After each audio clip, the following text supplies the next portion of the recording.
Good afternoon students. आज अपन क्या है, आज अपना बीए पार्ट सेकंड का फर्स्ट बुक संसाधन भूगोल जो चल रही है, इसके अंदर क्या है अपन अध्ययन करेंगे। कौन सा अपना टॉपिक चल रहा था? मृदा अपना टॉपिक चल रहा था, जिसके अंदर मृदा का निर्माण है, मृदा का अर्थ है, या आपके जो मृदा के अंदर जो आपके सूक्ष्म पदार्थ है वो पाए जाते हैं। इनके बारे में क्या है अपन ने अध्ययन कर लिया। और मृदा के जो निर्माण की प्रक्रिया है, दो अवस्थाओं के अंदर मृदा का निर्माण है वो होता है, उसका अध्ययन अपन ने कर लिया था।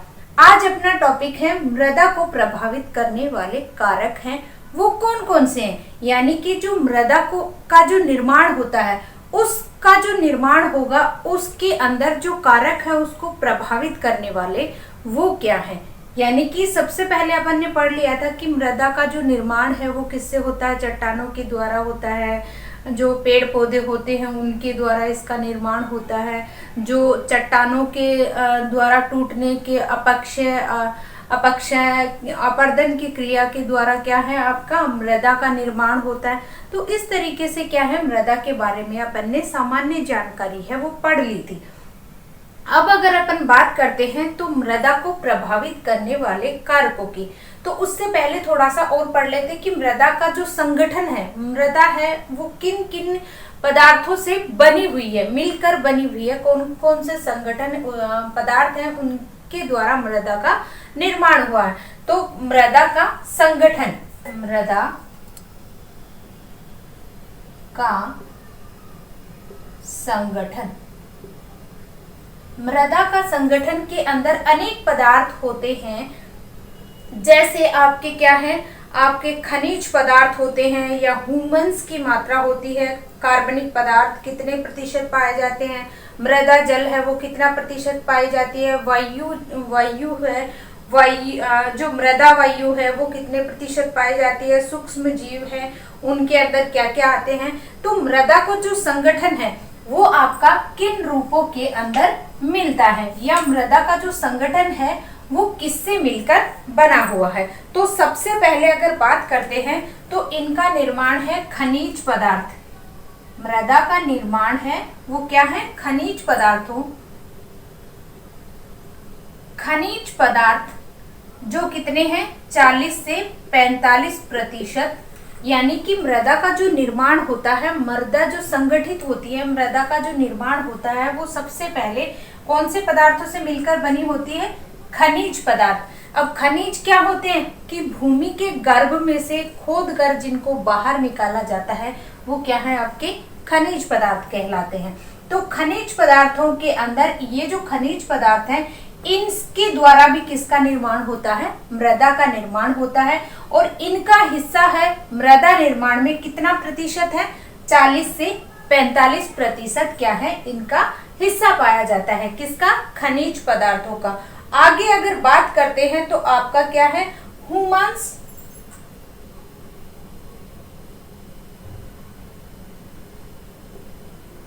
ह्यूमन्स व कार्बनिक पदार्थ। ठीक है, ह्यूमन्स व कार्बनिक पदार्थ की बात करते हैं तो ये क्या है आपके 5 से 10% मिलते हैं। किसके निर्माण में? मृदा के निर्माण में। मृदा का जो स्ट्रक्चर बनता है, मृदा का जो संगठन होता है उनके निर्माण में जो आपकी ह्यूमन्स क्या होता है, जो पेड़ पौधों की पत्तियां होती हैं वो सड़ गल जाती हैं, उन्हें ही क्या कहा जाता है? कार्बनिक पदार्थ, या क्या हो ह्यूमस की मात्रा।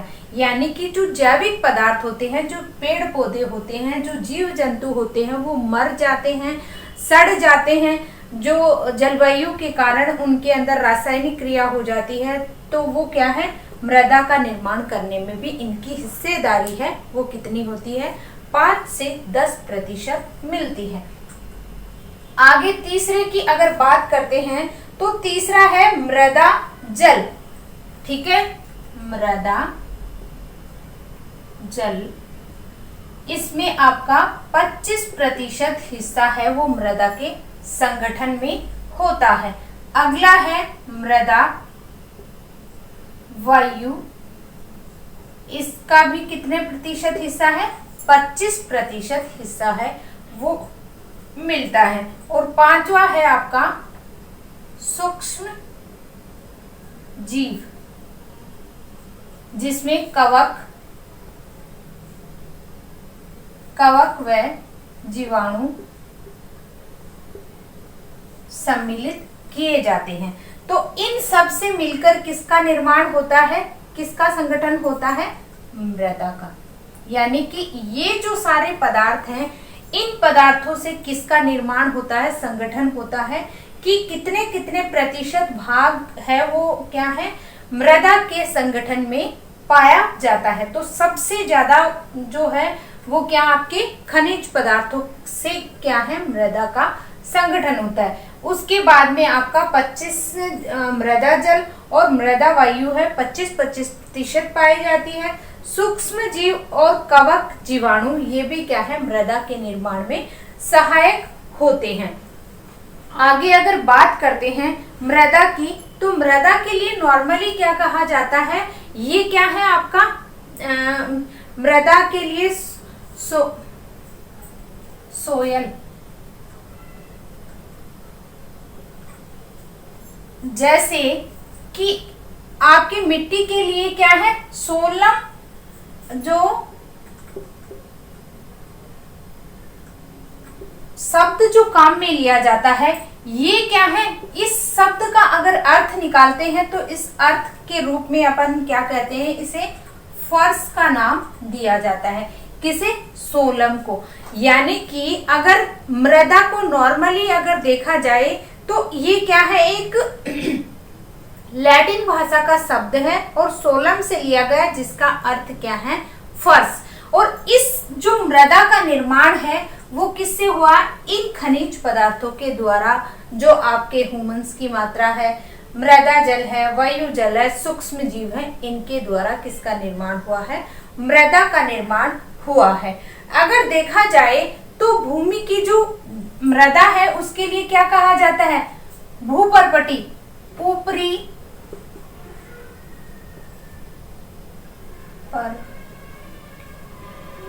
पर्पटी जो है उसी को क्या है, एक मृदा का रूप है, मृदा का नाम दिया जाता है। इसके अंदर क्या है, अनेक प्रकार के पदार्थ हैं वो पाए जाते हैं। मृदा के अंदर सबसे पहले ऑक्सीजन, ठीक है, दूसरा आपका सिलिका, तीसरा एल्यूमिनियम,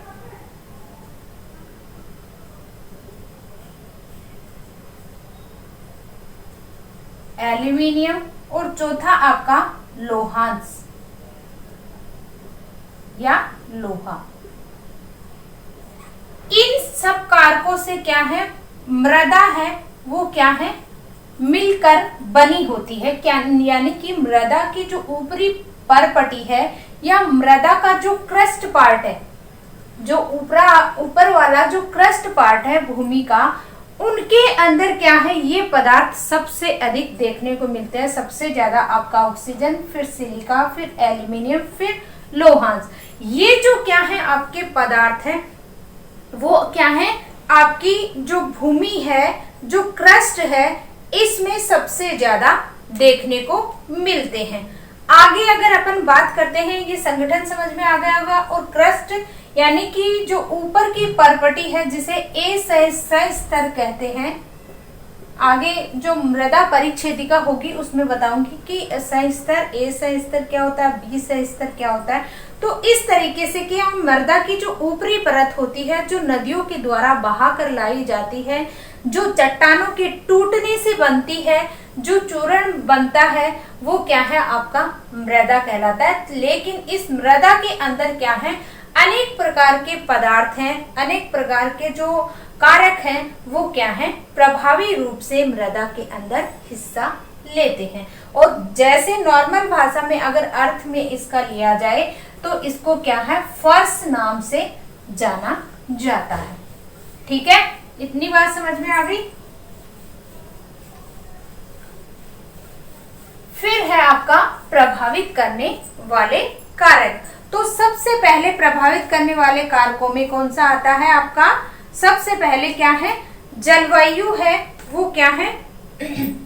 मृदा को प्रभावित करने वाले कारकों में सम्मिलित किया जाता है। जलवायु है वह कैसे प्रभावित करेगी? जलवायु का सबसे पहले अगर देखा जाए प्रभाव तो वर्षा व तापमान, दो कारक क्या हैं? जलवायु के साथ में चलते हैं कि किसी भी क्षेत्र की जलवायु क्या है? वर्षा और तापमान पे निर्भर करती है। और ये जो जलवायु है वो किसका निर्माण करती है? आप क्या? मृदा का निर्माण करती है।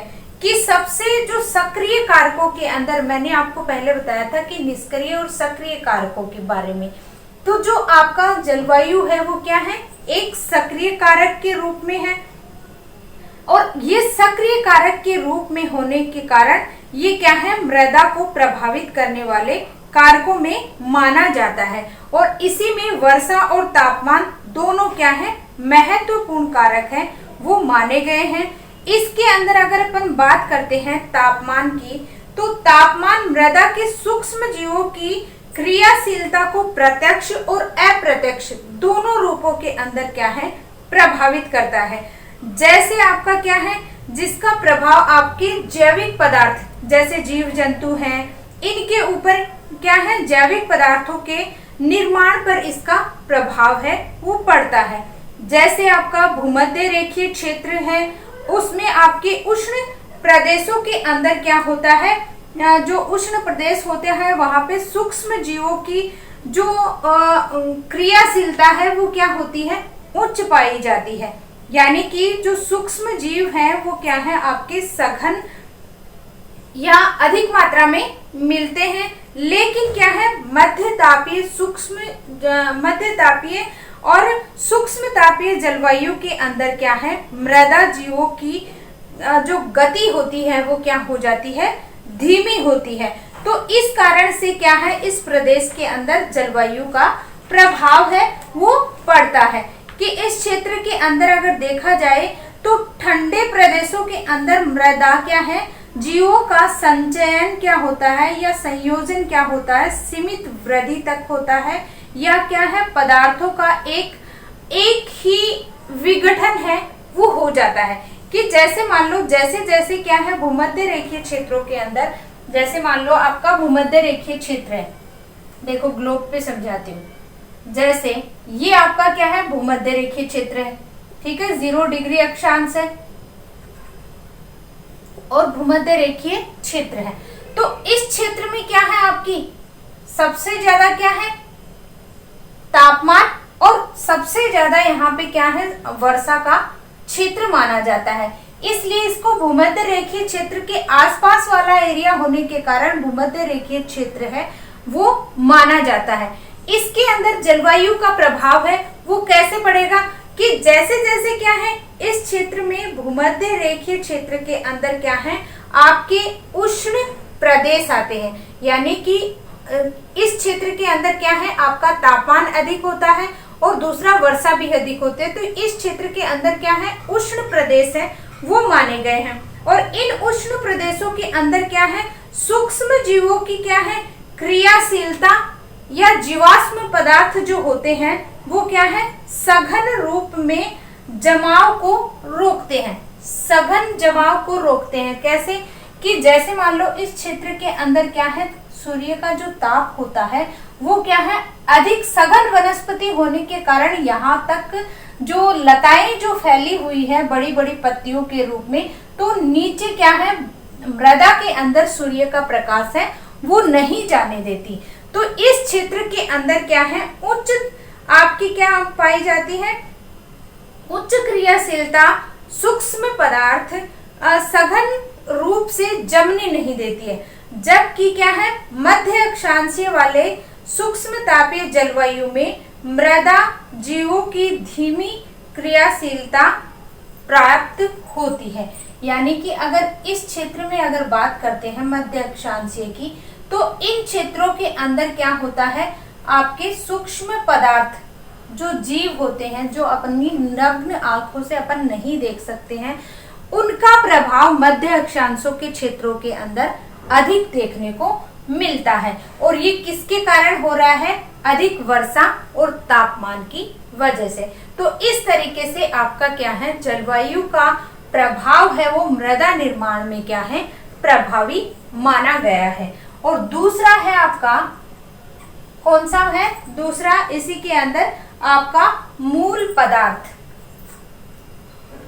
मूल पदार्थ, मूल पदार्थ की अगर बात करते हैं तो मूल पदार्थ में जैसे मान लो आपकी ग्रेनाइट चट्टान है। ग्रेनाइट चट्टान है, इसका उदाहरण मैंने इसलिए दिया है कि ग्रेनाइट चट्टान जो होती है उसका अपक्षय क्या होता है, या अपक्षय अपरदन धीमी गति से होता है। और धीमी गति से होने के कारण इस क्षेत्र के अंदर पोषक तत्वों की मात्रा है वो बहुत कम पाई जाती है। कि ये जो ग्रेनाइट चट्टान है इसका जो कटाव होता है वो बहुत धीमी गति से होता है। और धीमी गति से होने की वजह से इनके अंदर, इससे जो आपकी जो मृदा बनती है, इनमें क्या है, पोषक तत्वों की, इसके द्वारा जो मिट्टी बनती है उसमें क्या है, पोषक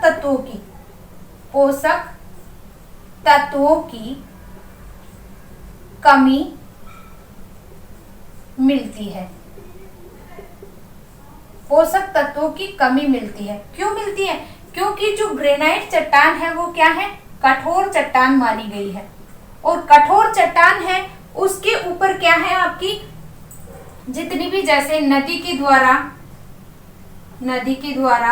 लहरों के द्वारा, हवा के द्वारा जो अपर्दन होता है, अपक्षय होता है, वो क्या होता है, अपर्दन अपक्षय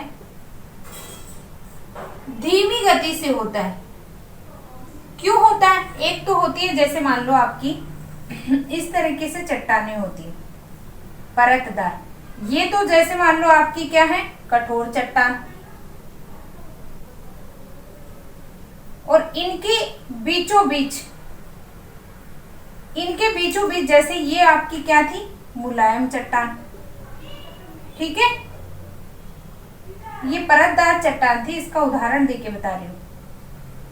ठीक है, तो जैसे ही मान लो यहां से हवा चली, और हवा चलने से क्या है, मुलायम चट्टान तो क्या हो गई, आपकी हवा के कारण पानी के द्वारा क्या हो गई, बहकर दूसरे स्थान पे चली गई। और कुछ जो कठोर चट्टान थी वो अपने ही स्थान पर क्या है, बनी हुई है। तो इस तरीके से ये जैसे आपकी क्या है, कठोर चट्टान, ग्रेनाइट मान लो, ग्रेनाइट चट्टान, यानी कि मृदा को प्रभावित करने वाले कारकों के अंदर क्या है, मूल पदार्थ। यानी कि अगर ग्रेनाइट से जो चट्टान बनती, ग्रेनाइट चट्टान से जो मृदा बनेगी उसके अंदर पोषक तत्वों की कमी पाई जाएगी। क्यों पाई जाएगी? क्योंकि ये क्या है, ये जो चट्टान है वो क्या है, कठोर चट्टान है। और इस चट्टान का जो अपघर्षण होता है, अपक्षय अपरदन, जिनके मुख्य तत्व है जैसे नदी के द्वारा, लहरों के द्वारा, हवा के द्वारा, पवन के द्वारा, हिमानी के द्वारा, इनके द्वारा क्या है, जो अपक्षय अपरदन की क्रिया हो रही है वो बहुत धीमी गति से हो रही है। और धीमी गति से हो रही है तो इनमें पोषक तत्वों की जो भी खनिज पदार्थ है वो क्या है, धीमी गति से मतलब कट रहे हैं या बह रहे हैं। तो इस वजह से इन क्षेत्रों का जो आपका इस ग्रेनाइट चट्टान से जो मृदा बनती है वो क्या हो जाती है, इसके अंदर आपकी जो पोषक तत्वों की मात्रा है वो बहुत कम पाई जाती है। जैसे ग्रेनाइट चट्टान से आपकी कौन सी मिट्टी बनती है, बलुई मृदा, बलुई मिट्टी। तो बलुई मिट्टी है वो क्या है आपकी, उपजाऊ क्या होती है, कम उपजाऊ पाई जाती है। क्यों पाई जाएगी? क्योंकि इसके अंदर पोषक तत्वों की क्या है, कमी पाई जाती है। इसलिए इस क्षेत्र की जो मृदा है वो क्या होती है, कम उपजाऊ होती है।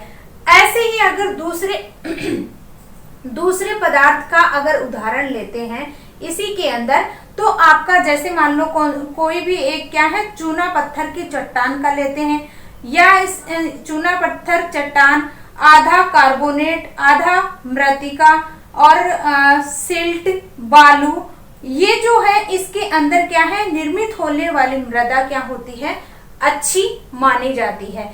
क्यों? क्योंकि ये क्या होती है ज्यादा कठोर नहीं होती है, मुलायम होती है, परतदार होती है।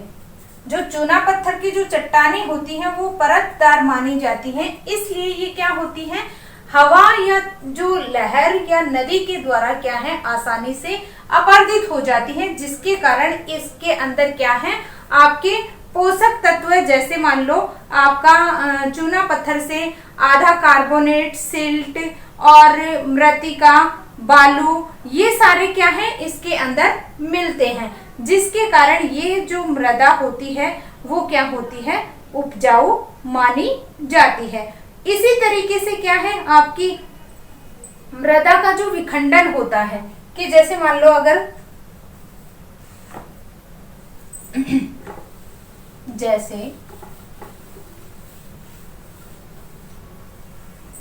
प्रभावित करने वाले कारकों में मूल पदार्थ, जैसे मूल पदार्थों के रूप में अगर बात करते हैं तो नदी, हवा या लहरों के द्वारा पैतृक या मूल चट्टान का अपरदन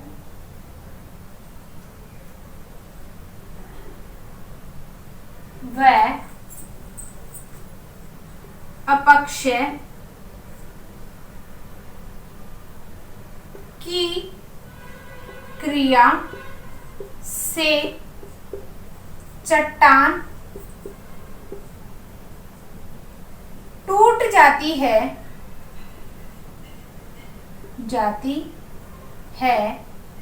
तो वो क्या बनती है एक जनक चट्टान के रूप में मिलती है। यानी कि मूल पदार्थ है वो क्या है आपका एक कोई भी एक चट्टान है, और वो क्या है किन कारणों से, या तो नदी, नहर, हवा, लहरें, इनके द्वारा क्या है जो पैतृक मूल जो चट्टान होती है वो अपरदित हो जाती है। अपरदन की क्रिया से हो रही है चाहे अपक्षय की क्रिया से, ये चट्टान जब टूट जाती है तो वो क्या है आपका एक जनक चट्टान के रूप में उसका जो मूल जो पदार्थ है वो क्या है टूट कर बिखर जाता है, और बिखरने के कारण क्या किसका निर्माण होता है इस मृदा का निर्माण होता है कि इस जो मूल जो पदार्थ है वो क्या है चट्टान को मृदा को निर्माण करने में प्रभावी कारक के रूप में अपनी अहम भूमिका है वो निभाता है। इसी तरीके से क्या है निर्मित मृदा किसी प्रकार की भी हो सकती है, इसके अंदर मूल जो पदार्थ होता है उसकी प्रकृति के ऊपर निर्भर करता है। जैसे मैंने बताया आपको कि ग्रेनाइट चट्टान है, ग्रेनाइट चट्टान, ग्रेनाइट चट्टान धीमी गति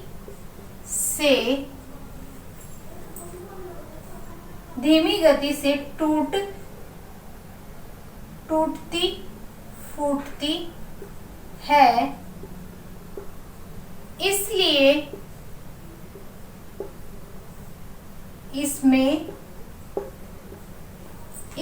इसमें पोषक तत्व कम मिलते हैं।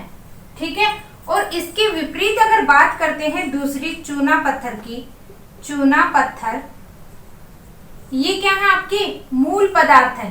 ठीक है, मूल पदार्थ की इनके द्वारा अगर चट्टान जो टूटी है और उनके टूटने से किसका निर्माण हो रहा है मृदा का निर्माण हो रहा है, तो वो क्या है, आपका मूल पदार्थ के रूप में मृदा को प्रभावित करते हैं। किस तरीके से, अगर आपकी ग्रेनाइट चट्टान टूटती है तो उसमें पोषक तत्वों की क्या है, कमी पाई जाती है और वो मृदा को निर्माण करने में प्रभावी कारक के रूप में अपनी भूमिका निभाता है। तो चूना पत्थर है वो क्या है चूना पत्थर से क्या है, आपकी जो मृदा का निर्माण होता है वो क्या है, आधा कार्बोनेट आधा मृतिका, आधा कार्बोनेट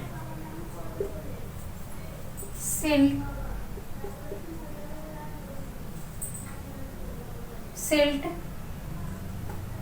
आदि पाए जाते हैं। तो इस तरीके से क्या है, आपका मूल पदार्थ है वो भी किसको प्रभावित करता है, मृदा को प्रभावित करता है। फिर आता है उसके बाद में जैविक तत्व। जैविक तत्व किस प्रकार से प्रभावित करते हैं, तीसरा कारक है आपका जैविक तत्व। देखो, जैविक तत्व या कार्बनिक तत्व, जैविक तत्वों में किसको सम्मिलित करते हैं, पेड़ पौधे व जीव जंतुओं को। ठीक है, पेड़ पौधे व जीव जंतुओं को और मानव की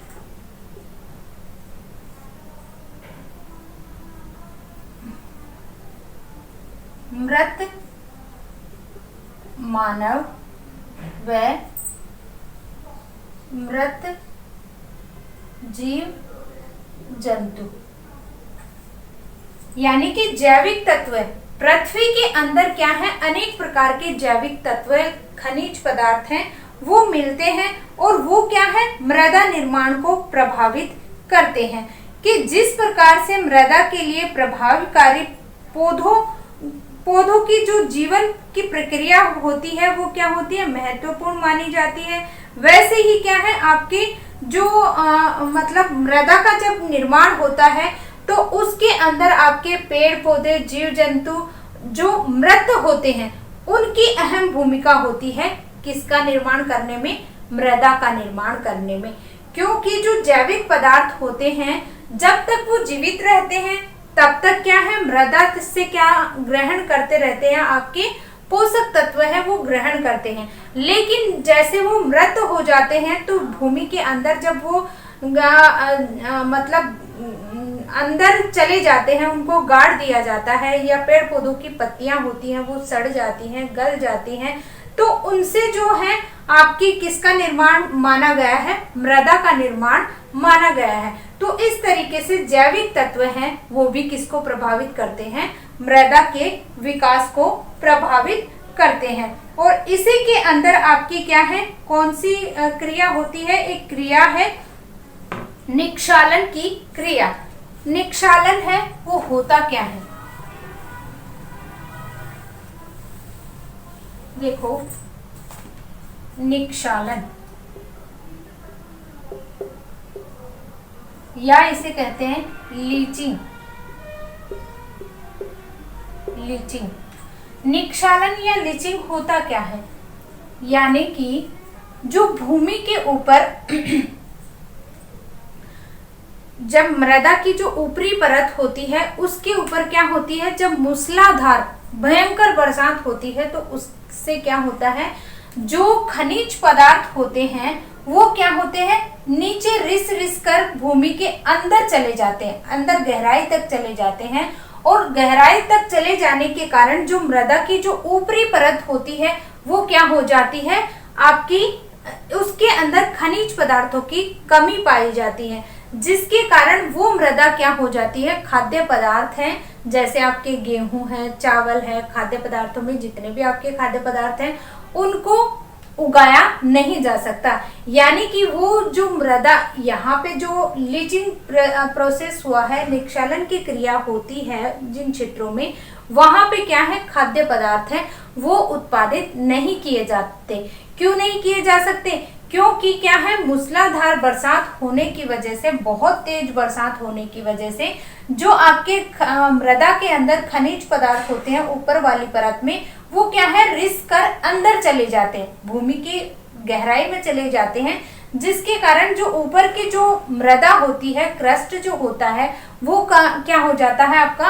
अनुपजाऊ हो जाता है। उनके अंदर क्या है, पोषक तत्वों की कमी पाई जाती है, तो उसे क्या कहा जाता है, निक्षालन की क्रिया कहा जाता है। कि पानी के साथ साथ खनिज पदार्थ होते हैं वो रिस रिस कर जमीन के अंदर चले जाते हैं, और जो ऊपर की परत होती है वो क्या हो जाती है, आपकी लवणीय बन जाती है, उसके अंदर पोषक तत्वों की कमी पाई जाती है, लवणीय हो जाती है। इस क्षेत्र के लिए अगर उदाहरण के रूप में देखते हैं तो केरल का जो क्षेत्र है, केरल का जो तटीय क्षेत्र है, वहां पे क्या है, निक्षालन की क्रिया है वो सबसे ज्यादा होती है, क्योंकि आपका क्या है, मानसून जो प्रवेश करता है वो क्या है, आपके केरल वाले क्षेत्र में सबसे पहले केरल से टकराता है, और टकराने के कारण बहुत तेज बरसात वहां पे कर देता है, जिसके कारण वहां उस वाले क्षेत्र के अंदर निक्षालन या लीचिंग प्रक्रिया है वो अधिक होती है। और अधिक होने की वजह से ये जो केरल वाला क्षेत्र है वहां पे क्या है, खाद्य पदार्थ हैं वो तो कम पाए जाते हैं, और मसाले की खेती है, जितने भी मसाले होते हैं की कृषि वहां पे की जाती है। कौन से क्षेत्र में, केरल वाले क्षेत्र में। कि खनिज पदार्थ क्या है, निचली परत में जाने के कारण उसके अंदर उपजाऊपन है वो तो क्या हो जाता है, कम हो जाता है, और कम होने की वजह से जितने भी खाद्य पदार्थ होते हैं, खाद्य पदार्थ जैसे गेहूं, चावल, दालें, ये किस में आते हैं, आपके खाद्य पदार्थ में। तो ये खाद्य पदार्थ है वो केरल वाले क्षेत्र में नहीं उगाए जाते, वहां पर क्या है, अधिकतर क्या है, मसाले की कृषि है वो की जाती है। मृदा कैसी हो जाती है, लवणीय हो जाती है, ठीक है, लवणीय हो जाती है। अगर अपन क्या है, पीएच मान के अकॉर्डिंग, मृदा का पीएच मान के अकॉर्डिंग अगर देखा जाए तो आपका क्या है, दो हिस्सों में, अम्लीय मृदा और क्षारीय मृदा, ठीक है। पीएच आपका 7.0 यानी बीच वाला, जहां पे क्या है, अम्लीय के अंदर क्या होता है, 7 से कम क्या होता है, आपका पीएच कम होता है, तो आपकी मृदा कौन सी होती है, अम्लीय होती है। और 7 से ज्यादा अगर होता है तो आपकी मृदा कौन सी बन जाती है, क्षारीय बन जाती है। और बीच में आपका जो मान होता है वो उदासीन का होता है, पीएच मान उदासीन पे आपकी क्या होती है, मृदा है वो अच्छी होती है। क्षारीय क्या हो जाती है, ज्यादा, 7 से अबाउ वाले क्या है, क्षारीय मृदा, और कम वाली क्या है, अम्लीय मृदा है वो मिलती है। इस क्षेत्र के अंदर अगर केरल वाले क्षेत्र की अपन बात कर रहे हैं तो क्या है, मसाले की खेती है वो अधिक होती है। और ये जो क्रिया होती है इसी के साथ में एक होती है केशिका क्रिया, केशिका क्रिया। केशिका क्रिया में क्या होता है, जो पेड़ों की जो जड़ें होती हैं वो क्या है, भूमि को कर देती है, थोड़ा सा मतलब खोखला कर देती है, जिसके कारण क्या है, केशिकाएं बन जाती हैं। और इनकी क्या है, अधिकता, यानी कि जो आपके वातावरण के अंदर जो नमी होती है वो क्या है, वनस्पति है वो नमी को बना के रखती है। लेकिन जिन क्षेत्रों के अंदर वाष्पीकरण अधिक होता है, वाष्पीकरण अधिक होता है, वहां पे क्या है, केशिका क्रिया है वो सबसे ज्यादा पाई जाती है, यानी कि नमी को क्या है, वाष्पीकृत कर देती है, जिसके कारण जो ऊपर की मिट्टी होती है वो क्या बन जाती है, आपकी बंजर बनने लग जाती है। कैल्शियम कैल्शियम की अधिकता हो जाती है, कैल्शियम की अधिकता है वो अधिक हो जाती है। किस कौन से क्षेत्रों में होती है ये? शुष्क क्षेत्रों में। शुष्क क्षेत्रों में केशिका क्रिया है वो अधिक मात्रा में देखने को मिलती है। और मृदा के लिए अगर कहा जाए तो ये क्या है? लवणीय मृदा, मृदा का निर्माण करती है। ठीक है, एक तो हो गई आपकी निक्षालन या लीचिंग जो क्रिया है वो होती है, केरल वाले क्षेत्र में सबसे ज्यादा होती है, क्योंकि जब मानसून प्रवेश करता है तो केरल तट से टकराता है, जिसके कारण इस क्षेत्र में क्या है? मूसलाधार बरसात करता है, जिसके कारण यहाँ पे क्या है? निक्षालन की क्रिया या लीचिंग प्रोसेस है वो ज्यादा होता है कि जो क्या होता है, भूमि की जो ऊपरी परत होती है उसके खनिज पदार्थ होते हैं वो नीचे की तरफ चले जाते हैं, जिसके कारण ऊपर वाला जो भाग होता है, जब आपकी परपटी जो होती है, क्रस्ट जो होता है वो क्या हो जाता है? अनुपयोगी हो जाता है, जिसके कारण खाद्य पदार्थ है वो कम मात्रा में उगाए जाते हैं और वहां पे अधिकतर क्या है? मसाले की खेती है वो की जाती है। और केशिका क्रिया है वो शुष्क क्षेत्रों में अधिक देखने को मिलती है, शुष्क क्षेत्रों में अधिक होती है। इनमें क्या है? वाष्पीकरण, यानी कि अगर शुष्क क्षेत्रों में क्यों है? क्योंकि यहाँ पे क्या है? नमी की मात्रा, आर्द्रता है वो कम होती है और जो होती है वो वाष्पीकरण के कारण उड़ जाती है। और इन क्षेत्रों के अंदर इसे ही क्या है? केशिका क्रिया कहा जाता है। आपके इस क्षेत्र के अंदर क्या है? केशिका क्रिया होने से क्या है? यहाँ पे कैल्शियम की अधिकता हो जाती है, जिसके कारण लवणीय मृदा है इस क्षेत्र के अंदर अधिक देखने को मिलती है। तो इस तरीके से क्या है? आपके पोषक जो जैविक तत्व हैं वो क्या है? प्रभावित करते हैं। किस तरीके से? जैसे पेड़ पौधे, मैंने अभी बताया कि आपके पेड़ पौधे हैं इस क्षेत्र के अंदर, जिन क्षेत्रों के अंदर पेड़ पौधे अधिक मात्रा में होंगे, जीव जंतु अधिक मात्रा में होंगे, वो मृदा क्या होगी? आपकी अच्छी मानी जाएगी, उपजाऊ मानी जाएगी। और जिन क्षेत्रों के अंदर पेड़ पौधे, जीवांश है, सूक्ष्म जीव है, ये जो पदार्थ है अगर कम होंगे तो वो क्या है? मृदा की उपजाऊता को कम कर देते हैं। इसलिए जैविक तत्व हैं वो भी किसको प्रभावित करते हैं? मृदा के निर्माण को प्रभावित करते हैं। आगे है आपका समय। समय और उच्चावच दो कारक और है। कौन कौन से हो गए मृदा को प्रभावित करने वाले कारकों में? पहला है मूल पदार्थ, दूसरा जैविक तत्व, जलवायु, और तीसरा है आपका समय। चौथा है समय है वो क्या है? मृदा को प्रभावित करता है। किस तरीके से? कि कोई भी मृदा का निर्माण जब होता है तो उसके अंदर क्या है? समय है वो भी एक प्रभावी रूप में कार्य करता है। कि प्रकृति के विभिन्न स्वरूपों की तरह मृदा भी समय के साथ क्या होती है? विकसित होती है। और इसका संगठन और संरचना क्या होती है? आंतरिक विशेषताएं निरंतर है वो बनाए रखती है।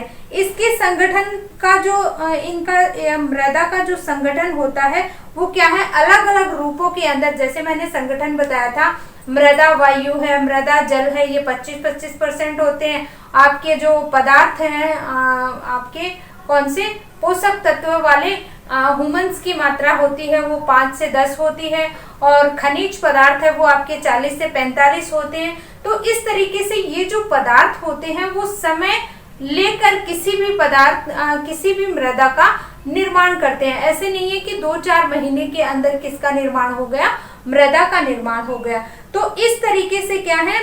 कोई भी मृदा, चाहे वो कोई भी मृदा हो, चाहे काली मिट्टी हो, चाहे जलोढ़ मिट्टी हो, ये जो मृदा जब बनी है तो इनको बनने में काफी समय लगा है। तो इस तरीके से आपका मृदा के निर्माण के अंदर आपका जो समय है वो भी किसको प्रभावित करता है? मृदा को प्रभावित करता है। तो इस तरीके से आपकी क्या है? जैसे मान लो समय के अनुसार, यानी कि जो नदियां जब बहती हैं तो नदियों के द्वारा तो क्या होती रहती है? नई नई मृदा है, नई मृदा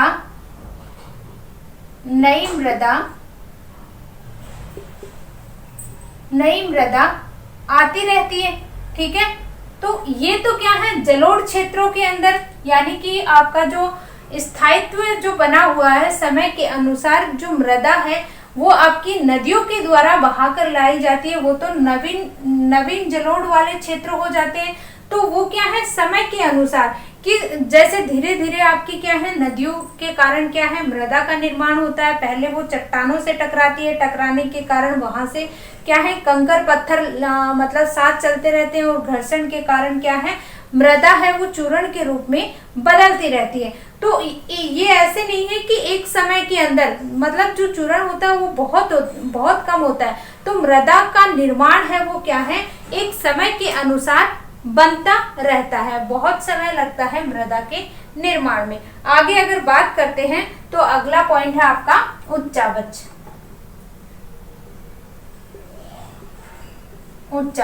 उच्चावच है वो मृदा को किस तरीके से प्रभावित करेगा, कि जैसे एक तो मान लो क्या होता है आपका तीव्र ढाल है, और एक आपका क्या है, मंद ढाल है।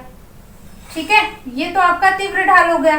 तो उच्चावच है वो किस तरीके से प्रभावित करेगा कि धरातल के ऊपर पर्वतीय और पठारी जो क्षेत्र है वहां पे क्या है, मृदा का जो निर्माण होता है वो क्या होता है, कम होता है। क्योंकि ढलान वाले क्षेत्र के अंदर एक तो आपका तीव्र ढलान होगा, तो यहाँ पे क्या है, मृदा है, मृदा के जो कण होते हैं, मृदा के जो बारीक छोटे छोटे कण होते हैं वो यहाँ पे नहीं मिलेंगे। क्योंकि तीव्र ढाल के साथ में अगर यहाँ से पानी गिराया जाता है तो वो क्या होते हैं, कण होते हैं वो क्या आ जाते हैं, आपके धरातल के ऊपर आ जाते हैं इस तरीके से। ठीक है, इस क्षेत्र में आ जाते हैं। तो आपका जो तीव्र ढाल होता है इस क्षेत्र के अंदर क्या है, मृदा के जो कण होते हैं वो क्या है, कम पाए जाते हैं। और आपका जो धीमा ढाल होता है वहां पे क्या है, इसकी तुलना में यहाँ पे क्या होते हैं, मृदा के कण हैं वो अधिक पाए जाते हैं। तो उच्चावचों के रूप में क्या है, ढलान वाले क्षेत्रों के अंदर क्या है, आपकी मृदा का जो प्रभाव है वो क्या है, कम या ज्यादा देखने को मिलता है। कि धरातल का ढाल मृदा के निर्माण को प्रत्यक्ष और अप्रत्यक्ष रूप से प्रभावित करता है। तीव्र ढाल वाले क्षेत्रों में क्या है, कम तीव्र ढाल, ये हो गया आपका तीव्र ढाल। तीव्र ढाल वाले क्षेत्रों के अंदर क्या होता है, मृदा की जो गहराई होती है वो क्या होती है, कम होती है। और कम ढलान वाले क्षेत्रों के अंदर अधिक गहराई होती है। यानी कि यहाँ पे अगर मृदा की बात करते हैं तो यहाँ पे मृदा है वो कम गहराई वाली मिलेगी, कम गहराई वाली मिलेगी। और अगर कम ढाल वाले क्षेत्रों के अंदर देखने को कम ढाल वाला जो क्षेत्र है यहाँ पे मृदा की जो गहराई है वो क्या है, अधिक गहराई देखने को मिलती है। तो इस तरीके से जहां पे उच्चावच वाले क्षेत्रों की अगर बात करते हैं तो उच्चावच भी मृदा के निर्माण में क्या है, प्रत्यक्ष और अप्रत्यक्ष रूप से प्रभावित करते हैं। कि किसी क्षेत्र के अंदर क्या है, मृदा है वो क्या है, तीव्र ढाल और मंद ढाल दोनों में क्या है, अंतर पाया जाता है। तीव्र ढाल होगा वहां पे मृदा है, मिट्टी है, उसकी जो गहराई होती है, यानी जो गहराई पाई जाएगी, मतलब पानी के साथ में जो मिट्टी होती है वो क्या होती है, तुरंत नीचे आ जाती है, जिसके कारण क्या है, यहाँ पे गहराई है मृदा की वो कम पाई जाती है। और जहाँ पे ढलान क्या होगा, कम होगा, वहां पे मृदा की जो गहराई है वो क्या होगी, अधिक पाई जाएगी। तो इस तरीके से उच्चावच भी क्या है, आपके प्रत्यक्ष और अप्रत्यक्ष रूप से दोनों के रूप में प्रभावित करते हैं। आगे अपन टॉपिक पढ़ेंगे मृदा परिच्छेदिका। मृदा